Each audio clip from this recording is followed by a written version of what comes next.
Hey all, Taylor Cobb here with an Adobe Premiere Pro tutorial for you today, in which I'll be showing you how to create this four-way split screen that is very similar to that of which I do in my one-man band cover song videos. Once we get our videos put in place, then I'll show you how to animate the videos in, to then add a nice background of your choosing to place underneath your clips. So without any further ado, let's go ahead and get started. So let's begin in Adobe Premiere Pro by bringing in the video that we'll be working with. So in our project panel, double click, and then locate the videos on your desktop. And then from here, I've got all four videos I'm going to be working with in this video folder, so we can just click on the folder, import folder, and now we have all the videos that we'll be working with in our project panel. Now to set up our four-way split, what we'll do is right click, new item, sequence. I'm going to come up here to the digital SLR 1080p, 24 frames a second. Click over here to settings. 1920 by 1080 looks good. Click OK. Now from here, to evenly divide our screen four ways, what we'll do is come up here to View, Show Rulers. Now with our rulers open, we'll go ahead and set our guides in place so we have four equal sections. So if we just click and drag this blue line over, our screen is 960 pixels long, so divide that by 2, get you 480. So I want to bring that right at 480. And just so that you're exactly at 480, what you can do is right click on the guide, click Edit Guide, and then type 480 in the position panel. And now you've got it in place. Then our screen is 540 pixels tall, so divide that by 2, it's 270. And one last thing that we can do is lock the guides in place just so that we don't accidentally move them when we're editing our video. So now from here, what we could do is drag in all four of our videos separately, size them down so they fit, but a little bit more efficient way to do this is we'll go ahead and right click and add again another sequence. But now we'll adjust the settings to 960 by 540. Go ahead and name this sequence Video 1, click OK. And I suppose what we could also do is rename this sequence to four-way split. Now with our Video 1 sequence active, we'll go ahead and duplicate this so we have a total of 4 sequences. Now with Video 1 selected and in our timeline panel, let's go ahead and bring in our first video. And very important that we click the blue Keep Existing Settings button so that our custom frame size remains intact. And then from here, by selecting our video, we can scale it down so that it fits within our custom frame size.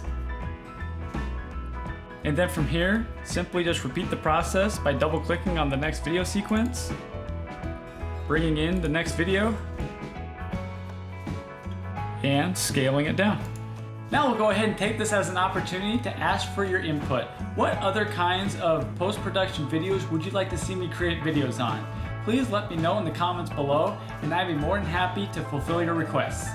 Now back into our four-way split sequence, go ahead and click anywhere in the program window, come up to View, and then click Snap in Program Monitor, so that when we bring in our videos, they'll just snap in place along the blue guides that we place for ourselves. Then from here, we'll just bring in our sequences, click the Keep Existing Settings, and then we'll adjust their position by clicking on the sequence.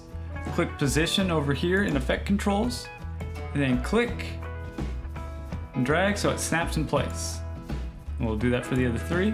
We'll go ahead and just leave a little bit of separation in between the videos, so a good way to do that, zoom in on the program panel,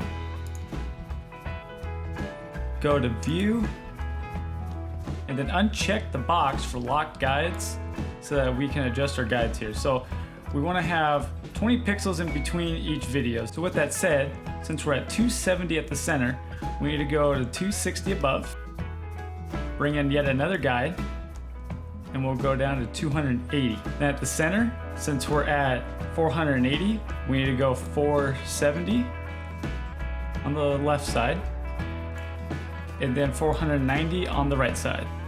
And then for the perimeter, we'll go ahead and just go 20 in, then have a distance of 20 on the outside, so that would be 940, 20 at the top, and then 520 at the bottom. go back up to view, lock guides so we don't move them.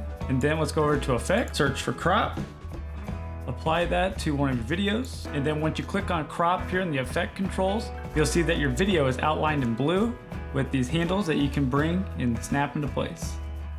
And then let's come back to effect controls, right click on crop, copy, and then paste into our next video. And you will have to make some minor adjustments, but nothing too major. We'll just repeat that for the remaining two. And what you can also do is just click on position and then just drag it in place so it's within that box that we created earlier. And now if we clear our guides, our video is put in place. Next up, let's animate our videos. So let's come back over here to effects and search for transform. Bring that into your first video. We could animate the positions using the motion tab over here, but the reason we're doing this is so that we can apply a motion blur effect to each of the 4 videos just to give it a little bit more of a dynamic look. So to do this, come over here to transform and under position, go ahead and create a keyframe at the beginning. And then we'll go ahead and advance a half a second in time and then create another keyframe there. Going back to the first keyframe, go ahead and adjust its position so it's coming from outside of the video. Then to create the motion blur effect, uncheck this box that says use composition shutter angle and then adjust the shutter angle to 180. Then since we don't really have audio in this, go ahead and click unlink and delete your audio. So now here's the look that we have. And one last thing is select both your keyframes, right click, temporal interpolation, and then select ease in. So now we have this. Go ahead and click on transform, right click, copy, and we'll paste this onto the next video. And then we can adjust its position parameters so it comes in from a different angle. So what we can do is adjust the X position value. So it's back to 480. And this time I want for the video to come in from the top down. So that's just a simple matter of adjusting the Y position value. So it does just that. And so now here's what we have. And we'll go ahead and repeat this process for the last 2 videos. So now that we've got all of our videos coming in, let's offset these so they all come in at different times. So to do that, we'll go ahead and go a half second in time and adjust the toucan to come in after the tiger. And then we'll go 1 second in time, and then we'll have the monkey come in. And then as far as placing the zebra, we'll go ahead and start it at 15 seconds after that. So now here's what we got. So at this point, we'll go ahead and trim our videos down. Select all your videos, click Control K, and then delete the videos that you want to trim.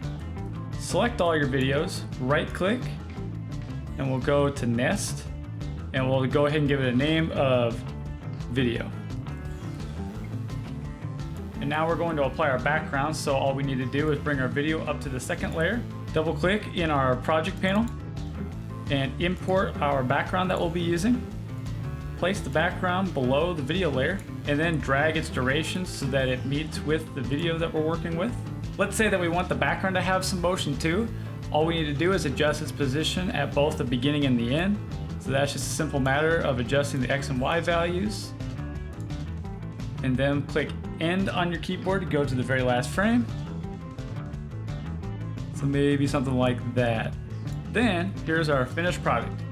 Once again, thank you so very much for sticking around to the end of this video. If you haven't done so already, please give this video a like and click that red subscribe button so that you don't miss out on any future videos.